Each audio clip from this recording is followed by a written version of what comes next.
Opening scene में एक बूढ़ी औरत को देखते हैं जिसका नाम हेल्गा होता है। वो स्वेटर को बुन रही होती है। उसकी याददाश्त थोड़ी कमजोर होती है। तभी उसके घर में किसी चीज की आवाज आती है। वो जाकर बुक से नंबर लिखकर बेस्ट कंट्रोल वालों को फोन करती है। उठाता है फ्रैंक। फ्रैंक उनके घर पहले आ चुका था। उनका तोता मरा हुआ था। उसी के लिए उसका मानना है कि वो चूहे हो सकते हैं जो कुतर रहे हुए। हेल्गा की दीवार पर उसके एरिया का नाम होता है। वो उसको बुलाती है। वो आता है। वहां पर बग ब्रदर की गाड़ी होती है जो वो भी बेस्ट कंट्रोल होते हैं। वो अंदर जाता है। उस औरत को पता नहीं होता कि दरवाजा कैसे खोलना है। फ्रैंक उसको बताता है कि कैसे खोलना है। वो अंदर जाता है। तभी देखता है कि उस ढक से कुछ लिक्विड आ रहा है जो बहुत ही खराब होता है। वो अंदर जाता है। तभी उसको आवाज आती है। हेल्गा दिखलाती है कि किस कमरे से आवाज आ रही है। वो जाता है। वहां पर खून दिखलाई देता है। फ्रैंक देखता है कि बग ब्रदर्स होते हैं जो उसका हेलमेट पड़ा होता है और वो घायल होता है। तभी कोई चीज आती है और फ्रैंक को लेकर चली जाती है। हेल्गा को जब आवाज आती है तो वो उसको चुप कराती है। जब तेज आवाज आती है तो वो बेस्ट कंट्रोल वालों को फोन करती है। उसके बाद हम देखते हैं 4 दिन पहले का सीन। एक एस्टेरॉयड ऊपर से नीचे आता है और एक घर के टॉय हाउस में चला जाता है। उसमें से एक स्पाइडर निकलता है जो उस टॉय हाउस में घूम रहा होता है। तभी एक लड़की शार्लेट को देखते हैं जो ढक के अंदर जाती है और एक गुड़िया की फोटो लेती है और सोशल मीडिया पर पोस्ट करती है। तभी उसके फोन के नोटिफिकेशन से आवाज आती है। वो स्पाइडर को देखते हैं जो उसके हाथ पर होता है। उसकी दादी उस कमरे में आती है। वो जल्द से माचिस के डिब्बे में उसको स्पाइडर को रख कर डक के रास्ते से वहां से निकल जाती है। जब उसकी नानी आती है तो वो देखती है कि वो विंडो में छेद हो गया है और वो टॉय हाउस में भी होता है। इधर शार्लेट डक से होकर जा रही होती है। वो अपनी नानी को देखती है। वो स्वेटर बुन रही होती है। हेल्गा को हमने मूवी की शुरुआत में देखा था।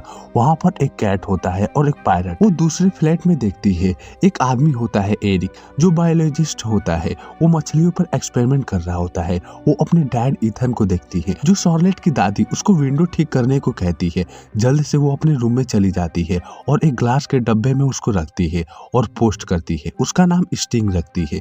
इथन आता है और उसको नानी के रूम में जाने से मना करता है। इथन शार्लेट का सौतेला पिता होता है। इथन एक कॉमिक लिखता है जो बहुत ही फेमस हुआ है। वो लोग एक हफ्ते में दूसरी पेंटिंग मांग रहे होते हैं। इथन की वाइफ हैदर जो शार्लेट की माँ होती है उसका एक लड़का होता है लियोन। शार्लेट को वो देखने को कहती है और वो मीटिंग के लिए निकल जाती है। लेकिन शार्लेट वहां पर नहीं रहती। वो स्पाइडर के पास जाती है। तभी एक कॉकरोच आता है। वो उसको मारकर फेंकने वाली होती है। स्पाइडर की आवाज आती है। वो समझती है कि उसे भूख लगी है। वो उसको देती है। वो उसको खा लेता है।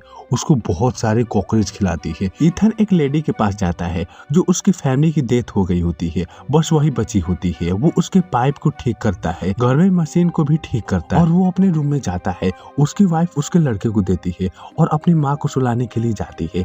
उसकी माँ हेल्गा शार्लेट के स्वेटर बनाई होती है। वो उसको देती है। हैदर उस स्वेटर को लेती है। उसमें बहुत सारे मॉथबॉल की गोली होती है। इधर इथन कॉमिक के लिए ड्रा कर रहा होता है। तभी उसकी लड़की आती है। वो उसको कैरेक्टर को उस आदमी की आंखें बनाती है। वो कैरेक्टर उसके फादर पर बेस्ड होता है। उनकी कॉपी 45,000 प्रिंट कर रहे होते हैं और उनको पब्लिश कर रहे हैं। उसके बाद वो लोग खाना खाते हैं। रात में ईधन उसके स्केच को इरेज कर देता है। उसको लगता है कि वो बिना स्केच के ही बढ़िया लग रहा है। वो शार्लेट को कमरे में वहां पर स्पाइडर की पेंटिंग होती है। शार्लेट आ जाती है। वो उससे बातें करती है। शार्लेट को बहुत ही बुरा लगा क्योंकि उसने उसके स्केच को हटा दिया। सभी लोग सो जाते हैं। जब सभी लोग सो रहे होते हैं तभी स्पाइडर उस डब्बे से निकलती है और उस सीधा डक में जाती है। स्पाइडर उस पायरट को मार देती है। सुबह में वो लोग ब्रेकफास्ट कर रहे होते हैं। शार्लेट के मॉम डैड बिजी होते हैं। इसीलिए शार्लेट गुस्सा हो जाती है और वो वहां से चली जाती है। इथन सोचता है कि वो उस पेंटिंग को लेकर उदास है। वो बेबी को इथन को संभालने को कहती है। हैदर चली जाती है मीटिंग के लिए और इथन स्केच करता है। तभी उसको किसी चीख की आवाज सुनाई देती है। वो उसकी माँ होती है। स्पाइडर उस पायलट को खा गया होता है। सभी लोग देखकर हैरान होते हैं। वो लोग बेस्ट कंट्रोल वाले को बुलाते हैं। फ्रैंक आता है। वो उनके पैरट को देखता है। उसकी माँ सोचती है कि यह काम चूहे का हो सकता है क्योंकि इस घर में बहुत ही सारे चूहे और कॉकरोच है। फ्रैंक का मानना है कि ये काम चूहे का नहीं हो सकता, किसी छोटे जानवर का हो सकता है। वो जाकर डेक में देखता है क्योंकि वहां पर खून लगा होता है। उसको पता चल गया होता है कि कोई जानवर उस डेक से आया है। फ्रैंक उन लोगों से पूरे घर को साफ करने को कहता है। इधर शार्लेट कैट को देखती है, कैट की आवाज सुनती है। वो स्पाइडर कैट की आवाज निकालता है, फिर वो बर्ड्स की आवाज सुनाती है, वो उसकी आवाज निकालता है। वो समझ जाती है कि स्पाइडर मिमिक्री कर सकती है। शार्लेट बहुत सारी कॉकरोच को रखी होती है, उसको खाने के लिए देने वाली होती है। तभी एक मॉथबेल की गोली उसके पास चली जाती है। वो उससे भड़ककर जाल भी जल जाता है। वो मकड़ी के बारे में देखती है, तभी उसे पता चलता है कि मकड़ी अपने शिकार को जिंदा खाती है। फ्रैंक पूरे घर को सफाई करता है। एरिक के पास जाता है, वो मछलियों पर खोज कर रहा होता है। उसके बाद शार्लेट के कमरे में जाता है, वहां पर स्केच देखकर बहुत ही खुश होता है। वो स्प्रे करने वाला होता है, शार्लेट उसे रोक लेती है क्योंकि वो नहीं चाहती कि उसकी स्पाइडर परेशान हो। फ्रैंक को स्पाइडर दिखलाती है, फ्रैंक उससे डर जाता है। वो काम खत्म करके जाता है, लेकिन उसको कम पैसे मिल रहे होते हैं। उसके पिता जो थे, पहले वो सफाई करने के लिए आते थे, वो कम पैसे लेते थे। शार्लेट उस स्पाइडर को खाना खिलाती है। रात होती है तो मारिया सो रही होती है, उसका कुत्ता भौंकता है। वो उठकर दवा खाने के लिए जाती है, वहां पर स्पाइडर होती है। मारिया अपनी फैमिली की फोटो देख रही होती है, तभी वो स्पाइडर उस पर हमला कर देती है। मारिया जमीन पर गिर जाती है, उसका सर फट गया होता है। जब वो शीशे में देखती है तो उसका फेस अजीब हो गया होता है, वो वेनम फैलता है। मारिया बेहोश हो जाती है, तभी वो स्पाइडर उसके पास आता है और उसके मुंह के अंदर चला जाता है। उसकी वहीं पर मौत हो जाती है।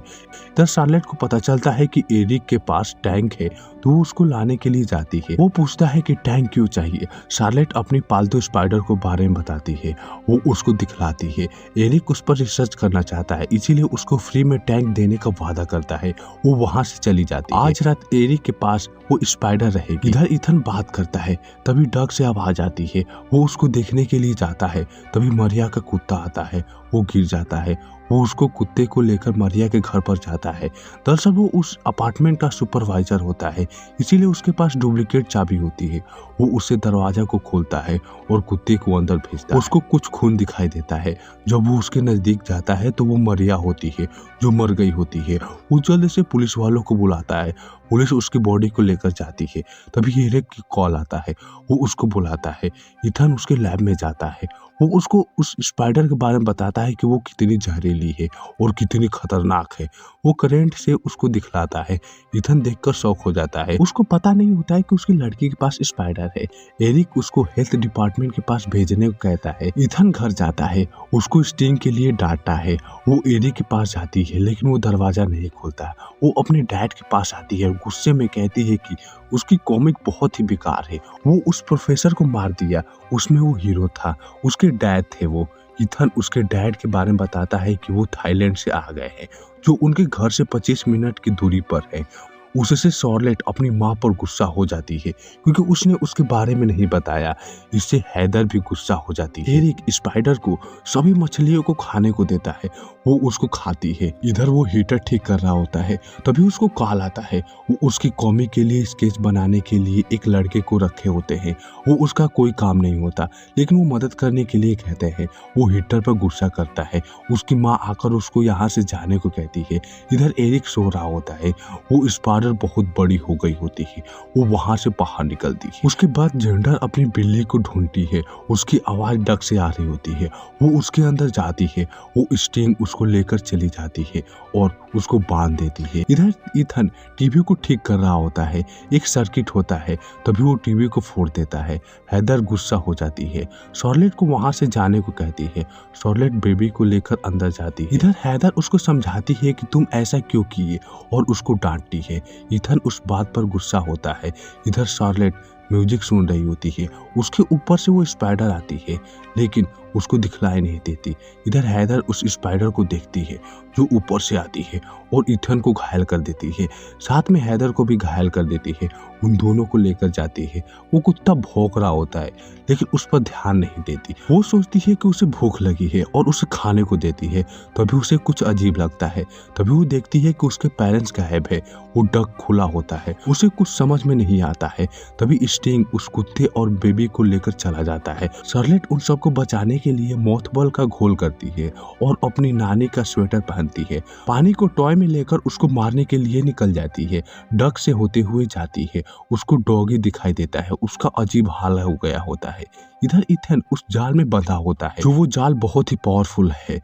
अगर वो जाल खोली तो वो मर जाएगा नीचे गिरकर। उसके सामने उसकी माँ होती है जो नीचे गिर जाती है। इधर शार्लेट एरिक के रूम में जाती है। वो ऊपर बंधा होता है। वो अपनी नानी के पास जाती है, उनसे स्पाइडर के बारे में पूछती है। वो बता देती है कि वो स्पाइडर मेरे पास नहीं आई है।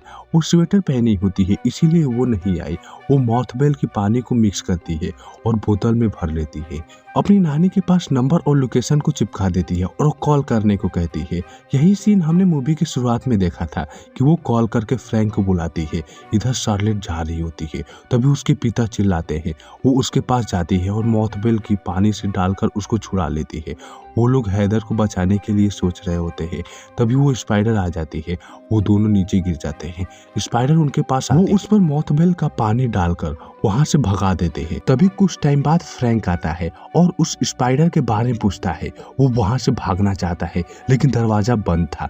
जब उसे पता चलता है कि मॉथबॉल के पानी से बचा जा सकता है तो वो अपनी बॉडी पर पानी को डालता है। तभी स्पाइडर आ जाती है। वो गन से उसको मारता है लेकिन उसको एक भी गोली नहीं लगती और फायर अलार्म बटन पर लग जाती है, जिससे वहां पर पानी पानी हो जाता है। वो मॉथबॉल का गंध चला जाता है।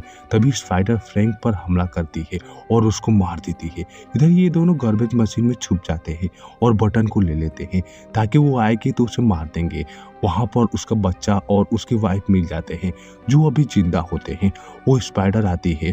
इथन बटन को दबाता है लेकिन वो ऑन नहीं होता। इथन स्विच के पास तोड़कर स्विच को लगाता है और बेहोश हो जाता है क्योंकि उसको झटका लगा होता है। शार्लेट उस बटन को ऑन करती है जिससे वो स्पाइडर मारी जाती है। वो लोग वहां से बाहर निकलते हैं और इथन को भी बाहर निकालते हैं। वो सोचते हैं कि इथन मर गया है लेकिन वो जिंदा होता है। वो लोग खुश होते हैं कि वो लोग बच गए। तभी उस स्पाइडर के बच्चे बाहर निकलते हैं और इसी के साथ यह मूवी यही खत्म हो जाती है। इस मूवी में बहुत ही कुछ बाकी है, जैसे कि वो स्पाइडर आया कहाँ से और वो प्रेग्नेंट कैसे हुई, वो हमें आगे पता चलेगा इसके नेक्स्ट पार्ट में। वैसे तो उसका नेक्स्ट पार्ट बनना चाहिए। अब डायरेक्टर के ऊपर डिपेंड करता है कि वो लोग उस मूवी को क्या करेंगे। तब तक के लिए बाय बाय, मिलते हैं नेक्स्ट वीडियो में।